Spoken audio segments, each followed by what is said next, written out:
Science science science, यार इस science ने तो मेरा दिमाग खराब कर रखा है। पता है मेरी प्रॉब्लम क्या है? मुझे साइंस समझ तो आता है, पर मैं जैसे ही एग्जाम में जाता हूँ ना कोई MCQ याद आते हैं, ना ही कोई क्वेश्चन आंसर्स, और ना ही कोई डेफिनेशन। यार आखिर मैं करूँ तो करूँ क्या, जाऊँ तो जाऊँ कहाँ? क्यों? यही प्रॉब्लम है ना। पता है क्यों? क्योंकि आप साइंस को हमेशा रटते हो, आप कभी उसे समझने का प्रयास ही नहीं करते। आप जब भी किसी भी चीज़ को रटते हो तो आप पक्का उसे आज या कल या कुछ दिनों के बाद भूल जाते हो, लेकिन अगर आप किसी भी चीज़ को एक बार समझ लेते हो तो आप उस चीज़ को लंबे समय तक याद रख पाते हो। जी हाँ दोस्तों, सो अब इंतजार की घड़ी हुई खत्म। This is your mentor art sir and I welcome you all to our channel TGCCS the genius classes पे, a class of complete solution. तो चलिए दोस्तों, शुरुआत करते हैं अपने साइंस की नई जर्नी को, जो कि क्लास 9th के लिए है, जिसमें हम लोग साइंस के हर एक चैप्टर को काफ़ी डिटेल्स में पढ़ेंगे। तो आज के हमारे इस वीडियो का जो सेशन जो होने वाला है दोस्तों, वो होने वाला है सेल चैप्टर के ऊपर। जी हाँ, इस चैप्टर को हम लोग काफ़ी डिटेल्स में पार्ट वाइज करके अलग अलग सेगमेंट में पढ़ेंगे, जिससे रिलेटेड आप हर एक टॉपिक को आसानी से समझ पाएँ और अपने डाउट्स को क्लियर कर पाएँ। ओके, सो ये वही इस टॉपिक में जो हम लोग सारे चीज़ें डिस्कस करने वाले हैं वो रहेंगे the cell and its theory, plasma membrane, osmosis and diffusion, and साथ ही साथ इससे रिलेटेड जो भी हम लोग अभी इसमें सेशन में पढ़ने वाले हैं उससे रिलेटेड इम्पॉर्टेंट MCQs और इम्पॉर्टेंट क्वेश्चंस को भी देखते चलेंगे, ताकि हम अपने आप को ये विश्वास दिला पाएँ कि हाँ, हमारी मेमोरी की कैपेसिटी कितनी है। हम ये जज भी कर पाएंगे दोस्तों, और देख पाएंगे कि हम चीज़ों को कितनी जल्दी कैप्चर कर पाते हैं और कितनी देर तक उसे याद रख पाते हैं। Okay, so let's start our video with a small intro. आपको ये सामने ये फिगर दिख रहा होगा दोस्तों, जिसमें ये एक घर बना हुआ है। अगर मैं आपसे ये पूछूं कि हमारी जो घरें हैं वो किस चीज़ से बनी हुई हैं, तो जाहिर सी बात है आप मुझे जवाब दे देंगे कि सर ईंटों से, ब्रिक से, राइट, है ना। तो इन ब्रिक्स को आपस में जोड़ के बनती हैं वॉल्स। क्या बनती हैं? वॉल्स। और इन्हीं वॉल्स को जब आपस में जोड़ा जाता है तो बनते हैं बहुत सारे कमरे, और उसी कमरों को जब आपस में जोड़ देते हैं तो बन जाता है हमारी पूरी बिल्डिंग। जी हाँ दोस्तों, जिस प्रकार ये पूरी की पूरी घर जिस ब्रिक से बनी हुई, जिस स्मॉलेस्ट यूनिट से बनी हुई है, उसे हम लोग ब्रिक कहते हैं, है ना। अगर देखा जाए तो ये पूरा का पूरा हमारा घर जो वो ईंटों से तो बना हुआ है। दीवारें किससे बनी हैं? ईंटों से। कमरे किससे बने हैं? ईंटों से। उसी प्रकार से हमारा ये पूरा घर किस चीज़ से बना हुआ है? ईंटों से बना हुआ है, राइट। तो सिमिलरली हम आसपास अपने जितने भी लिविंग ऑर्गेनिजम्स को देखते हैं, चाहे वो कोई प्लांट हो, कोई एनिमल्स हो, या फिर हम ह्यूमन बींग्स हो, हम सारी की सारी चीज़ें जिस छोटे से छोटे स्मॉलेस्ट यूनिट से बने हुए हैं वही कहलाता है सेल। जी हाँ दोस्तों, वही कहलाता है सेल। आ गया समझ में? ओके, आगे देखते हैं। अभी और अच्छे से समझाऊंगा चीज़ों, जैसे जैसे हम लोग वीडियो में आगे बढ़ते जाएंगे चीज़ें और अच्छे से क्लियर होती चली जाएंगी। तो सबसे पहले समझते हैं ये सेल जो वर्ड आया है, ये वर्ड अगर मैं आपके जगह होता तो मैं सबसे पहले ये जानने का कोशिश करता कि ये सेल वर्ड आया कहाँ से। ये जो सेल वर्ड है दोस्तों, ये एक लैटिन वर्ड है ना, जो सेलुला वर्ड से आया है, जिसका मतलब होता है अ लिटिल रूम, एक छोटा सा कमरा। ठीक है, बात करते हैं इसके डेफिनेशन की, तो इसका डेफिनेशन होता है it is the basic fundamental structural and functional unit of life. क्या क्या मैंने? सेल इज द बेसिक और fundamental structural and functional unit of life. Okay, इस बात करते हैं इसकी डिस्कवरी थी, तो इसकी डिस्कवरी की थी मिस्टर रॉबर्ट हुक ने in 1665 in a thin slice of cork which was a dead cell. उन्होंने क्या किया था कि उन्होंने एक कॉर्क लिया था। कॉर्क पता क्या होता है? Cork is nothing but a substance which is comes from the bark of a tree.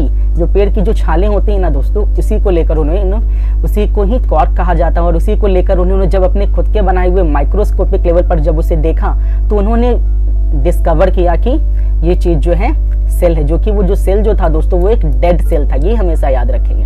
Okay, तो बात करते हैं सबसे पहली बार लिविंग सेल देखा कहाँ गया, कहाँ पाया गया और किसने उसकी खोज की। तो सबसे पहली बार जो लिविंग सेल जो देखा गया था दोस्तों, उसकी वो देखा गया था एक पॉन्ड में, एक तालाब में, जो कि एक स्पाइरोग्रा एल्गी या फिर कोई बैक्टीरिया था, है ना। इसकी खोज की थी mister Antonie van Leeuwenhoek ने इन 1674। याद रहेगा। तो एक बार देख लेते हैं, जो सबसे पहले सेल की जो डिस्कवरी की थी वो की थी रॉबर्ट हुक ने इन 1665 में, जो कि एक डेड सेल था। और किस चीज में की थी? खुद के बनाए गए माइक्रोस्कोप पे, जो कि एक कॉर्क के अंदर देखा गया था। और बात करते हैं अगर एक लिविंग सेल की, तो एक लिविंग सेल जो ढूंढा गया था वो ढूंढा गया था एक तालाब में, जो कि एक डेड सेल था। और इसकी खोज की थी एंटनी वैन लेeuwenhoek ने इन 1674। क्लियर है? आसान है? ओके, नेक्स्ट ये देखिए दोस्तों, यही वो बार्क ऑफ ट्री है जो कॉर्क है। इसके अंदर जब उन्होंने देखा था तो इस तरीके का स्ट्रक्चर, ये जो आप बॉक्स देख पा रहे हैं ना, ये छोटे छोटे जो बॉक्सेस जो दिख रहे हैं, लिटिल बॉक्सेस, यही सेल है दोस्तों, यही सेल है। ये देखिए, उसी को जूम करके मैं यहाँ पे दिखा रहा हूँ आपको। ये जो आपको जो कंपार्टमेंट दिखाई दे रहे हैं, या फिर आप इस वीडियो के बैकग्राउंड को भी जब आप देखेंगे तो ये भी बहुत सारे ब्लॉक से मिलकर बना हुआ है, बहुत छोटे छोटे इसमें ब्लॉक बने हुए हैं। तो ये पूरा का पूरा फिगर किस चीज से बना हुआ है? इस ब्लॉक से बना हुआ है। इसी बिल्डिंग ब्लॉक को सेल कहते हैं। क्या कहते हैं? इसी बिल्डिंग ब्लॉक को सेल कहते हैं। ओके, ये देखिए, जिस प्रकार से यहाँ पे ये बहुत सारे ब्रिक्स को आपस में जोड़कर ये जो दीवार बन रही है, सिमिलरली जब उन्होंने जब सेल को देखा तो उसमें इसी तरीके का सिमिलर स्ट्रक्चर बना हुआ था। बहुत सारे ब्लॉक्स थे जो आपस में जुड़कर इस सारे के सारे स्ट्रक्चर को फॉर्म कर रहे थे। ओके, ये देखिए, ये एक अनियन का पील है, यानी प्याज का छिलका, उसका जो अपर लेयर होता है जिसे एपिडर्मल सेल कहते हैं, उसका ये फिगर है। तो आप देख पा रहे हैं कि ये एक सेल है। इसको जूम करके यहाँ पे दिखाया गया, जिसके अंदर ये एक न्यूक्लियस हो गया, ये पूरा सेल का स्ट्रक्चर हो गया, और ये उसके कंपार्टमेंट हो गए, लिटिल कंपार्टमेंट आप इसे कह सकते हैं, लिटिल रूम कह सकते हैं। This is cell, this is cell. Okay, next ये देखिए, ये हमारा ह्यूमन सेल। इसके अंदर आप देख पा रहे बहुत सारे ऑर्गेनल्स भी हैं। ऑर्गेनल्स क्या होते हैं ये हम लोग आगे वीडियो में देखेंगे। Okay, cell shapes and different types of cell shapes. Okay, so हमारे आसपास जितने भी सेल्स पाए जाते हैं, अलग अलग सेल्स का शेप अलग होता है और उसका फंक्शन भी अलग होता है। जैसे मैं बात करूँ, यहाँ पे आप देख पा रहे हैं नर्व सेल है, जो कि हमारे बॉडी का सबसे लॉन्गेस्ट सेल है। ये ब्लड सेल है, रेड ब्लड सेल, इसका शेप देखिए ऐसा है। ये बोन सेल है, इसका स्ट्रक्चर कुछ और है। ये ओवम जो कि एक फीमेल रिप्रोडक्टिव सेल है। ये स्पर्म जो कि एक मेल रिप्रोडक्टिव सेल है या गैमेट है आप कह सकते हैं। This is our smooth muscle cells and this is a fat cell. So there are different types of cells having different shapes and structure with their different functions. Okay. Now, अब जो हमने बढ़ा देखता हूँ कि किन लोगों को कितनी चीजें याद हैं। ये आपके सामने 4 क्वेश्चंस दिए हुए हैं। इन चारों क्वेश्चंस को आपको देखना, मैं एक बार पढ़ के बता देता हूँ और समझा देता हूँ। इन सभी चारों क्वेश्चंस के आंसर्स को आपको कमेंट बॉक्स में टाइप करना। ओके, तो सबसे पहला क्वेश्चन है हमारा, who discovered the cell? Cell की खोज किसने की थी? Come on, type your answer. The second question is, in which year was the cell discovered? कौन से वर्ष में सेल की खोज की गई थी? Third question is, who discovered the living cell for the first time? किसने सबसे पहली बार लिविंग सेल की डिस्कवरी की थी? And when was the living cell discovered? और जो लिविंग सेल जो था उसकी डिस्कवरी कौन से वर्ष में की गई थी? आपके पास टोटल 30 सेकेंड्स का टाइम है। कम on, type your answer. Come on, quick. After 30 seconds I will tell you the answers of these questions, so don't worry, I am with you.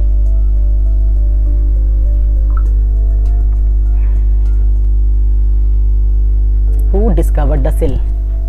अभी हमने पढ़ा सेल की डिस्कवरी की थी मिस्टर रॉबर्ट हुक ने। सो हमारे पहले क्वेश्चन का जो आंसर होगा वो होगा हमारा Robert Hooke. Okay, Robert Hooke. Second जो है हमारा, in which year was the cell discovered? So the cell was discovered in 1665। Okay, 1665। लेकिन जब अगर बात करूंगा मैं, who discovered the living cell for the first time? किसने सबसे पहली बार लिविंग सेल की डिस्कवरी की थी? तो वो थे हमारे भाई साहब एंटनी वैन लेeuwenhoek साहब ने। ओके, और इसकी डिस्कवरी की गई थी 1674 में। ओके, आया समझ में? इंटरेस्टिंग लग रहा है। Next, nucleus. न्यूक्लियस जो है दोस्तों ये सेल का एक पार्ट होता है जिसकी डिस्कवरी की थी रॉबर्ट ब्राउन ने इन 1831। उसी तरीके से प्रोटोप्लाज्म ये सेल का एक पार्ट है जिसे हम लोग डिटेल में आगे पढ़ेंगे, जिसकी डिस्कवरी करी थी पुरकिंजे साहब ने इन 1839। ओके, नेक्स्ट हमारा जो टॉपिक है वो है हमारा सेल थ्योरी। देखिए, थ्योरी कुछ नहीं होती, जब किसी भी चीज़ के बारे में जब कुछ कॉमन चीज़ें देखी जाती हैं और वो हर बार जब सही होती हैं हर एक के अंदर, तो वो थ्योरी बन जाती है। उसी तरीके से जो हमारे साइंटिस्ट थे उन्होंने हर एक सेल के अंदर कुछ सिमिलैरिटीज़ देखी और उन्हीं सिमिलैरिटीज़ को इन्होंने सेल थ्योरी का नाम दे दिया। There are 3 main principles of cell theory. Cell theory के बेसिकली टोटल 3 मेन प्रिंसिपल्स हैं। कितने मेन प्रिंसिपल्स हैं? 3 सिद्धांत हैं। Okay, it was given by 2 biologist. First the Matthias Schleiden जो कि एक जर्मन बॉटनिस्ट हैं, and the second is Theodor Schwann जो कि एक ब्रिटिश जियोलॉजिस्ट हैं। तो दोनों ने एक 1839 और 1838 और 39 में दोनों ने एक अलग अलग स्टेटमेंट कही सेल के बारे में, जो कि सेल थ्योरी के नाम से जानी जाती है। जैसा कि मैंने अभी आपको बताया कि टोटल 3 मेन प्रिंसिपल्स थे, यहाँ तो 2 ही साइंटिस्ट का नाम है। तो जो हमारा जो third theory of the cell है वो दिया था हमारे रुडोल्फ वर्चो साहब ने, है ना, इन 1855। ओके, देखते हैं ये सेल थ्योरीज क्या थी। So the first cell theory is all living organisms either plants और animals are composed of cells. यानी जितने भी लिविंग ऑर्गेनिजम्स है, वो चाहे वो प्लांट्स हो और एनिमल्स, वो किस चीज के बने हुए हैं? तो वो सेल्स के बने हुए हैं। Okay, the second cell theory is cell is the basic structural and functional unit of life. Unit का मतलब समझते हैं ना, एक, यानी वो ऐसा एक से जिससे जुड़कर सारी की सारी हमारे बॉडी की संरचना हुई है और वो सेल फंक्शन भी करता है। हर एक सेल का एक पर्टिकुलर फंक्शन होता है, इसी वजह से इसे हम लोग बेसिक स्ट्रक्चर और फंक्शनल यूनिट ऑफ लाइफ के नाम से भी जानते हैं। The third cell theory state that all cell arises from और comes from pre existing cell. यहाँ पे ऑफ नहीं दोस्तों, और होना चाहिए, ये टाइपिंग मिस्टेक है, सो मैं यहाँ करेक्ट कर देता हूँ। ऑल सेल्स अराइजेस फ्रॉम और comes from pre existing cells. ये दिया था रुडोल्फ वर्चो ने इन 1855 में। इसका मतलब कि सारे के सारे जो सेल्स जो होते हैं वो पहले से मौजूदा सेल से ही बनते हैं। ओके, कई बार आपके एग्जाम में ये पूछ लिया जाता है तीनों सेल थ्योरीज को एक्सप्लेन करने के लिए, तो उसके एक्सप्लेनेशन को भी समझते हैं। तो देखिए यहाँ पे, cells are the fundamental building blocks of all living things. यानी जितने भी लिविंग थिंग्स हम आसपास अपने देख रहे, चाहे वो छोटे से छोटा बैक्टीरिया हो, सिंगल सेल ऑर्गेनिज्म कोई बैक्टीरिया हो, से लेकर बड़े से बड़ा जानवर, एक कॉम्प्लेक्स एनिमल्स, वो प्लांट हो या फिर कोई एनिमल्स हो, मल्टी सेलुलर एनिमल्स, वो किस चीज से बने हुए हैं? तो वो सेल्स के ही बने हुए। Okay, the next is all the vital processes necessary for life occur within cells. यानी जितने भी हमारे जीवन को चलाए रखने के लिए, जैसे कि आप देखते हैं कि जब हम लोग जन्म लेते हैं छोटे से बच्चे होते हैं और फिर हमारा बॉडी ग्रो करता है ना, और हमारे बॉडी का डेवलपमेंट होता है, हमारे रिप्रोडक्टिव ऑर्गन का डेवलपमेंट होता है ना, मैच्योरिटी आती है, तो वो सब सारी की सारी चीज़ें हमारे बॉडी में, ब्रीदिंग हो रहा है, फिर रेस्पिरेशन हो रहा है, एक्सक्रीशन हो रहा है ना। सो सारे के सारे जो वाइटल प्रोसेसेस है, डाइजेशन हो रहा है, ये सारे के सारे वाइटल प्रोसेसेस कहाँ पे होते हैं? तो हमारे सेल के अंदर ही होते हैं। इसीलिए कहा जाता है cell is the basic structural and functional unit of life. The third main principle, this principle replace the older idea of spontaneous generation. पहले हमें लगता था कि सेल एक के बाद एक ऐसे जनरेट होते हैं, नहीं, ऐसी बात नहीं है। Stabilising that cells can only be formed from the division of other cells. ये बात ये कहा जाता है, इसमें ये बात ये समझाना चाहते हैं कि जितने भी सारे सेल्स जो बने हुए हैं वो एक ही सिंगल सेल 2 पार्ट में टूटता है, और वो दो पार्ट में टूटकर 4 बनाते हैं, 4 बनाएंगे और 16, इस तरीके से बढ़ते चला जाता है। तो सारे के सारे जो ऑर्गेनिज्म जो बने हुए एक सिंगल सेल से बने हुए हैं, जो कि वही सेल आपस में टूट कर डिवीजन, सेल डिवीजन के थ्रू नए सेल्स को बनाता है। आई होप आपको ये चीजें क्लियर हुई होंगी। Now on the basis of number of cells, organisms can be categorized into 2 groups।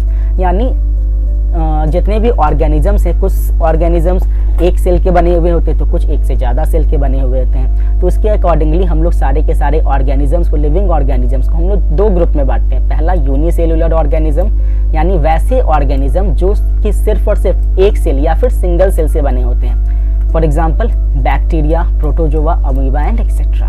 Okay.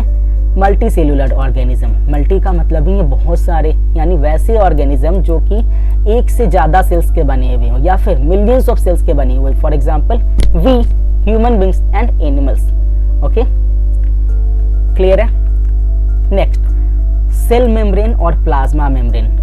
Cell membrane और प्लाज्मा मेम्ब्रेन जो होता है वो दोस्तों ये सेल का ही पार्ट होता है। इसे सेल मेम्ब्रेन या फिर प्लाज्मा मेम्ब्रेन के नाम से भी जानते हैं। ओके, ये पाया कहाँ जाता है, तो ये दोनों के दोनों सेल में पाया जाता है, प्लांट सेल और एनिमल सेल दोनों में।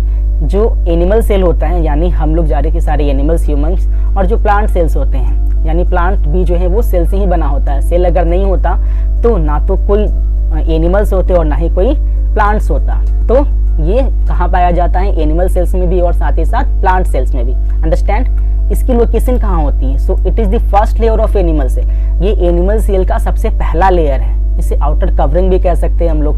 And the second layer of the plant cell.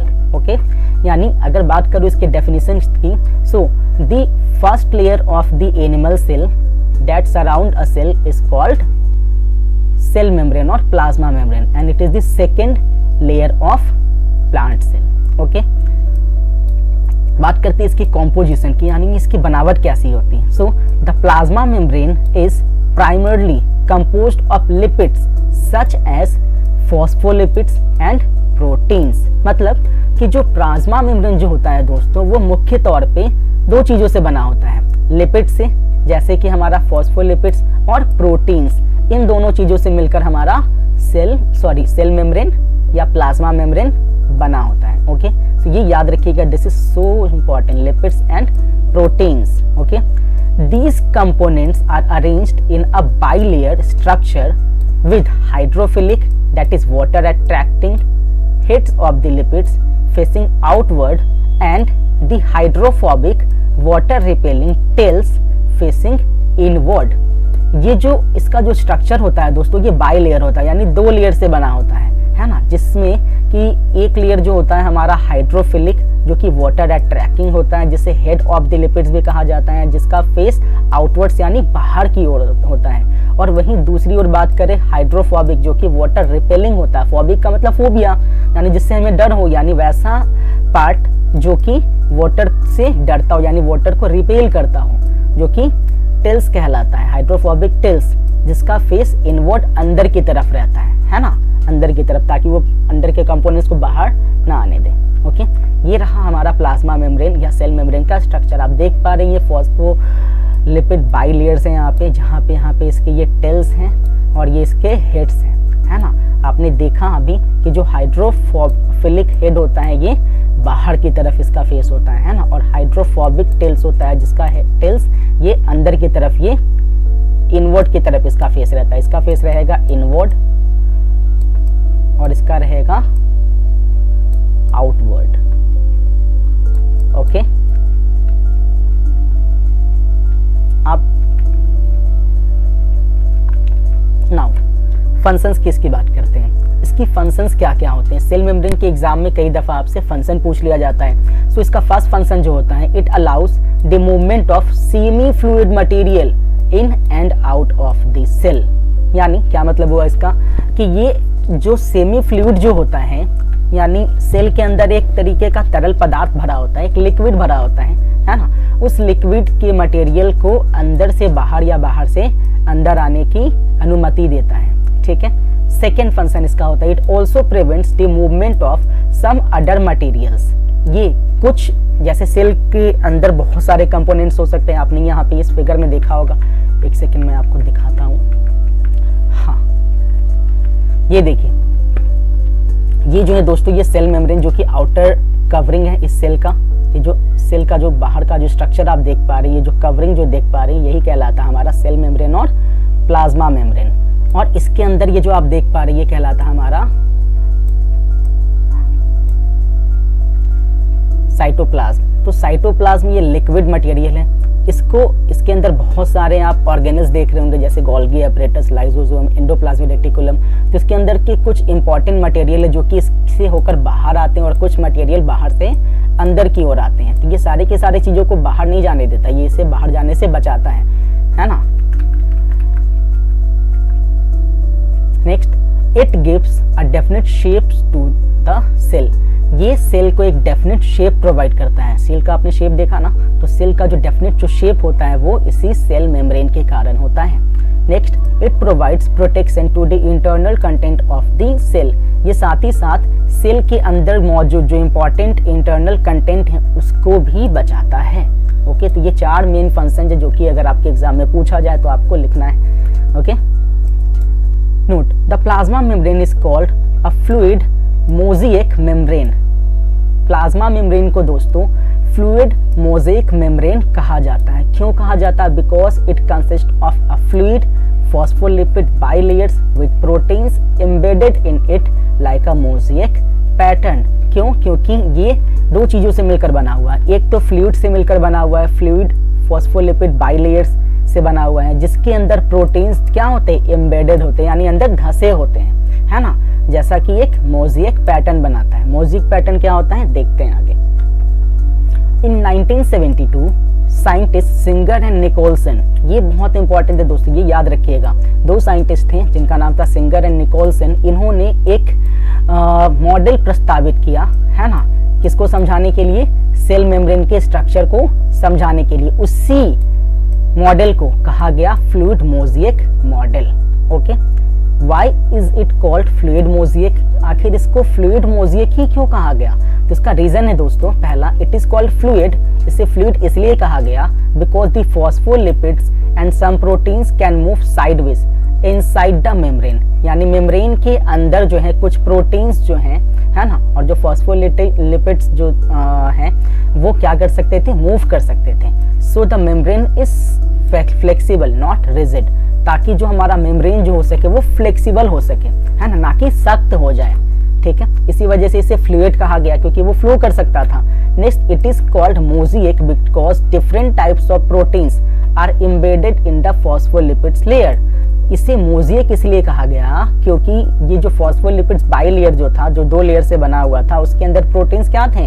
Embedded थे, ढसे हुए थे, है ना, like pieces in a mosaic design. जैसा कि मोज़ेक डिजाइन में पीसेस जो होते हैं, छोटे छोटे टुकड़े आपस में जुड़े होते हैं। आपने मधुबनी पेंटिंग तो देखी होगी ना, उस मधुबनी पेंटिंग में क्या होती है? छोटे छोटे पार्टिकल्स आपस में जुड़कर एक बहुत सुंदर पैटर्न बनाते हैं, कंप्लीट पिक्चर बनाते हैं, तो उसे कहते हैं मोज़ेक। ओके, जैसे जनरल भाषा में अगर देखें, जैसे ये आप देख रहे हैं बहुत सारे पेबल्स और स्टोन को लेकर एक कंप्लीट पिक्चर बनाया गया है, कि कंप्लीट स्ट्रक्चर बनाया गया है ना, made of different pieces like colored stones, glass, tiles arranged to form a single picture is called mosaic, है ना। mosaic is nothing but the arrangement of different components fitted together to form a complete structure।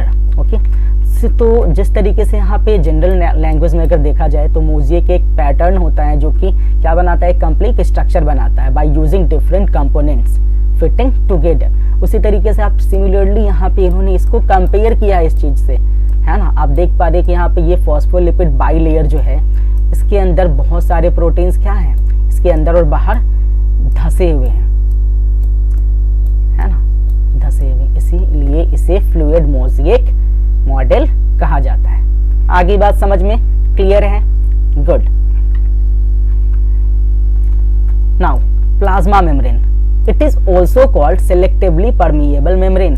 Plasma membrane को दोस्तों selectively permeable membrane के नाम से भी जानते हैं। आखिर क्या होता है सेलेक्टिवली परमिएबल मेम्ब्रेन? तो आपको नाम से ही क्लियर होगा, सेलेक्टिवली यानी सेलेक्ट करके, परमिएबल मेम्ब्रेन यानी एक ऐसा मेम्ब्रेन है जो कि अपने से होकर आर पार चीजों को जाने देता है, लेकिन चुने हुए चीजों को, चुनिंदा चीजों को ही, सभी को नहीं तो सेल तो बेकार हो जाएगा ना। ठीक है, तो why plasma membrane is called selectively permeable membrane, ये एग्जाम का काफी इंपॉर्टेंट क्वेश्चन है, तो इसको देख लेते हैं कि प्लाज्मा मेम्ब्रेन को आखिर सेलेक्टिवली परमिएबल मेम्ब्रेन के नाम से क्यों जानते हैं। सो द प्लाज्मा मेम्ब्रेन अलाउज और परमिट्स, प्लाज्मा मेम्ब्रेन जो होता है वो अलाउ करता है या परमिट करता है the entry and exit of some material कुछ मटेरियल्स के in and out of the cell के अंदर से बाहर या बाहर से अंदर आने की अनुमति को देता है। And also prevents the movement of some other materials, और साथ ही साथ कुछ अदर मटेरियल्स के मूवमेंट को बाहर जाने से बचाता भी है। Therefore, this is also known as selectively permeable membrane। इसी वजह से इसे हम लोग selectively permeable membrane के नाम से जानते हैं। आई होप आपको ये चीजें क्लियर हुई होंगी। नाउ नेक्स्ट क्वेश्चन एक बनता है क्या, how substances like CO2 and O2 enters within the cell. कैसे, आखिर किस तरीके से हमारे सेल के अंदर CO2 या O2 एंटर करता है या बाहर जाता है ना।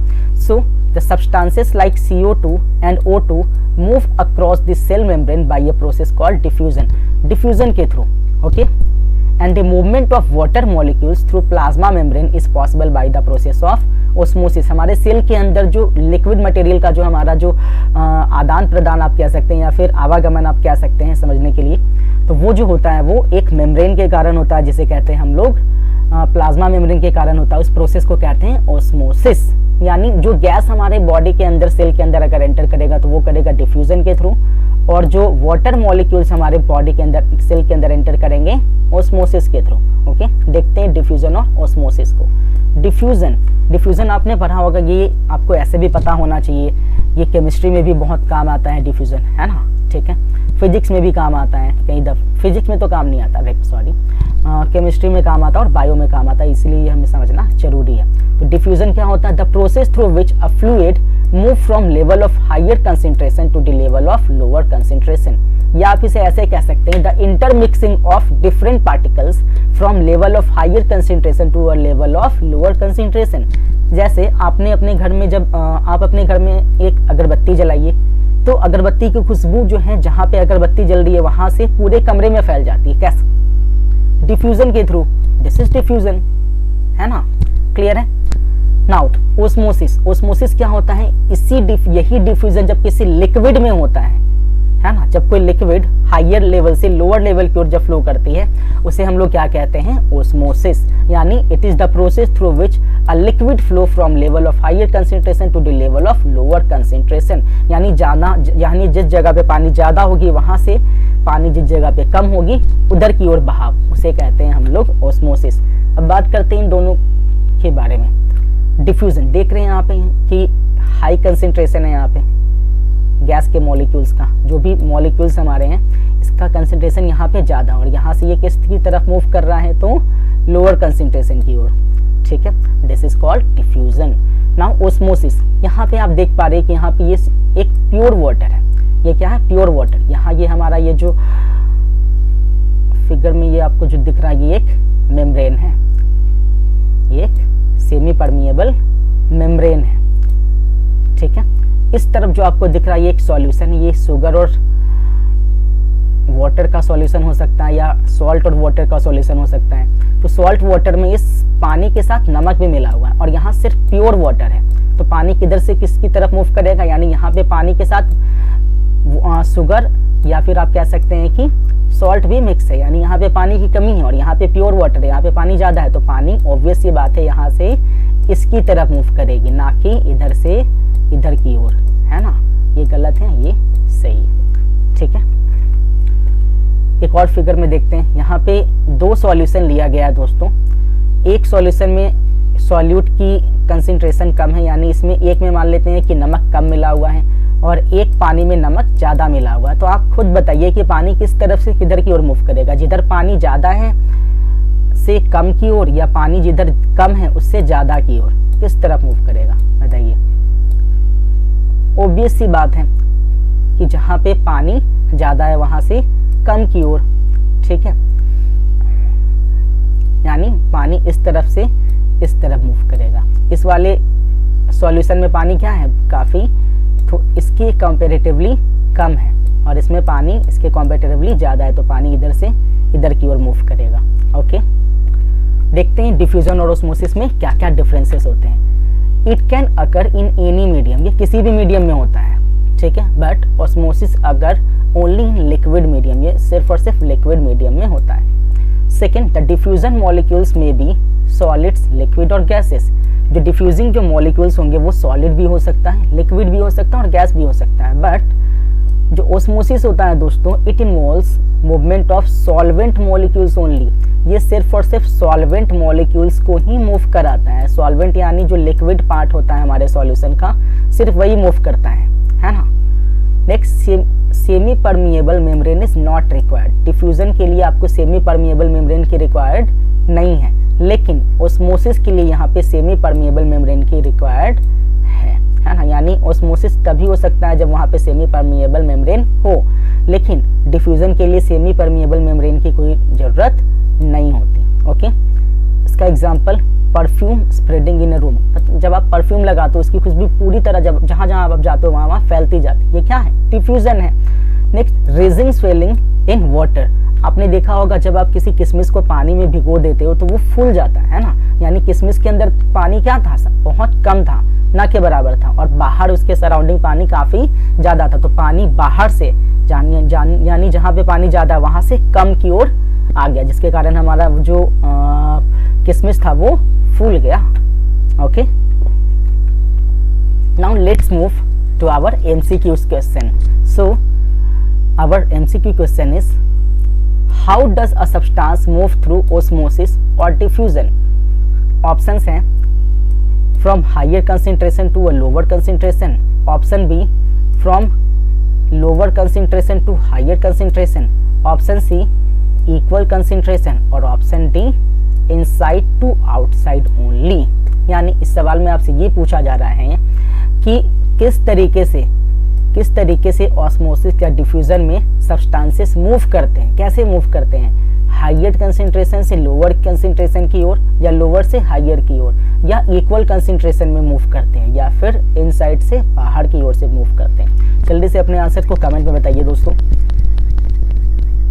आपके पास 5 सेकेंड का टाइम है। अगर आपका ऑप्शन ए है तो आप कमेंट में टाइप कर सकते हो ऑप्शन ए, अगर आपका आंसर बी है तो आप टाइप करें ऑप्शन बी, अगर आंसर सी है तो सी, डी है तो डी। ओके, तो इस सवाल का जो सही आंसर होगा वो होगा हमारा option A, from higher concentration to a lower concentration. Okay, next question, the plasma membrane is mainly composed of. जो प्लाज्मा मेम्ब्रेन होता है वो मुख्य तौर पे बना होता है किन किन चीज़ों से? ऑप्शन हैं आपके पास, option A proteins only, option B lipids only, option C lipids and proteins, या ऑप्शन डी कार्बोहाइड्रेट्स ओनली। जल्दी से अपने आंसर को कमेंट करें फास्ट। आई होप आपको मजा आ रहा होगा कि आपने जो भी चीजें सीखी आप यहाँ पे डायरेक्ट उसको एग्जामिन भी कर पा रहे हैं और देख भी पा रहे हो कि आपके मेमोरी कैपेसिटी कितनी है। सो इस सवाल का जो सही आंसर है वो हमारा होगा option C, lipids and proteins. Okay, next question, the basic structure of plasma membrane is. जो बेसिक स्ट्रक्चर होता है प्लाज्मा मेम्ब्रेन का वो बना होता है किससे? प्रोटीन लेयर से, ऑप्शन बी फॉस्फोलिपिड बाइलेयर से, ऑप्शन सी सेलुलोज लेयर से, या फिर ऑप्शन डी पेप्टिडोग्लाइकन लेयर से। ठीक है, जल्दी से अपने आंसर को कमेंट बॉक्स में बताएं। अगर आपका ऑप्शन ए है तो ऑप्शन ए, बी है तो बी, सी है तो सी, और डी है तो डी। तो इस सवाल का जो सही आंसर है वो है हमारा ऑप्शन बी, फॉस्फोलिपिड बाइलेयर। याद है ना, हमने अभी देखा था फिगर में पीछे। नेक्स्ट पार्ट है हमारा असर्शन रीजन क्वेश्चन। इससे ये काफ़ी आसान है, आपने पहले भी बनाया होगा, नहीं तो मैं एक बार आपको ये समझा देता हूँ। इसमें क्या होगा कि आपको एक असर्शन और एक रीजन, असर्शन यानी कोई स्टेटमेंट दी होगी, है ना, कोई बात कही होगी, आपको ये देखना है कि वो बात सही है या गलत है, और फिर एक रीज़न बताया गया होगा कि जो बात कही जा रही है रीज़न जो है वो उसको सेटिस्फाइड करता है या फिर नहीं करता है। अगर आपका बोथ असर्शन और रीज़न अगर सही है और रीज़न उस असर्शन को सही एक्सप्लेन करता है तो आपका ऑप्शन होगा ऑप्शन ए। अगर दोनों की दोनों असर्शन और रीज़न ट्रू हैं लेकिन आर उसका सही एक्सप्लेनेशन नहीं है तो ऑप्शन बी। अगर असर्शन सही है रीज़न फॉल्स है तो ऑप्शन सी, और अगर आपको लगता है कि असर्शन गलत है और रीज़न सही है तो आपको टाइप करना है ऑप्शन डी। ठीक है, डायरेक्शन आपको समझ में आया। एक क्वेश्चन देखते हैं फिर आपको आसानी से समझ में आएगा। जैसे ये पहला हमारी स्टेटमेंट है, ये असर्शन है, plasma membrane is selectively permeable. Plasma membrane जो होता है वो सिलेक्टिवली परमिएबल होता है। क्या ये बात सही है? बताइए। इसका रीजन बता रहा है क्यों ये, अगर ये सही है तो इसका रीजन बता रहा है, it allows only certain substances to pass through it. ये कुछ ही सब्सटेंसेस को अपने से होकर पास होने देता है, चाहे अंदर से बाहर या फिर बाहर से अंदर की ओर। तो जैसा कि हम यहाँ देख पा रहे हैं कि प्लाज्मा मेम्ब्रेन को सिलेक्टिवली परमिएबल मेम्ब्रेन कहा जाता है, जो कि ये बात सही है, तो हमारा असर्शन यहाँ पे सही हो जाता है। बात करते हैं इसकी रीजन की। It allows only certain substances to pass through it. Plasma membrane कुछ ही सब्सटेंसेस को अपने से बाहर या बाहर से अंदर आने देता है ना। तो रीजन भी सही है और ये रीजन इस असर्शन का सही एक्सप्लेनेशन है। इसी वजह से इसे हम लोग सिलेक्टिवली परमिएबल मेम्ब्रेन कहते हैं। तो हमारा सही आंसर होगा option A, both assertion and reason and true and R is the correct explanation of A. Okay. Our next question is the hydrophilic heads of phospholipids face inward। यानी जो hydrophilic head होता है phospholipids face का, वो अंदर की तरफ होता है क्या? ठीक है, ये आपको बतानी है स्टेटमेंट सही है या गलत। और रीजन है the hydrophobic tails are attracted toward water, है ना। तो आप देख पा रहे हैं जो हाइड्रोफिलिक हेड होता है ना, ये फॉस्फोलिपिड फेस के इनवर्ड की तरफ यहाँ बता रहा है, जो कि गलत है। ये तो आउटवर्ड होता है दोस्तों, जो हमारा हेड होता है वो आउटवर्ड होता है, बाहर की तरफ। हमने इसे देखा था, है ना। तो ये असर्शन तो गलत हो गया। बात करते रीजन की। The hydrophobic tail are attracted toward water. ये तो ऐसे ही गलत है। हाइड्रोफोबिक का मतलब होता है वाटर से डर, और यहाँ पे ये वाटर को की तरफ तो अट्रैक्ट हो रहा। क्या ये बात सही है? नहीं, ये भी बात गलत है। यानी हमारा असर्शन भी गलत है और रीजन भी गलत है। ओके, और रीजन उसका सही एक्सप्लेनेशन नहीं है, तो ऑप्शन होगा हमारा ऑप्शन बी। ओके, अगर आपको हमारा वीडियो अच्छा लगा होगा, आपको कुछ सीखने को मिला है ना, तो आप हमारे वीडियो पे जुड़े रहें, हमारे चैनल को लाइक करें, सब्सक्राइब करें और ज़्यादा से ज़्यादा शेयर करें। आपके शेयर और लाइक और कमेंट्स हमें नए वीडियो को बनाने के लिए प्रोत्साहित करते हैं। हमें आपसे बहुत हिम्मत मिलती है, अच्छा लगता है। ठीक है, और साथ ही साथ अगर आपको हमारा ये जो नोट्स जो मैंने बनाया, ये अगर आपको ये चाहिए तो आप कमेंट में यस टाइप कर सकते हैं। कमेंट बॉक्स में यस टाइप करें और पाएँ direct 90% discount to get this notes. Okay, you can also contact us on our WhatsApp number which is 9905657534। So comment box में जल्दी से यस टाइप करके मुझे व्हाट्सएप पे हाई कमेंट करें, हाई मैसेज करें और अपने नोट्स को फ्री में पाएं। ओके, सो वीडियो को लाइक करना, कमेंट करना, शेयर करना और चैनल को सब्सक्राइब करना ना भूलें और बने रहें हमारे साथ, सीखते रहें। Stay always blessed. Good day ahead. Thank you so much.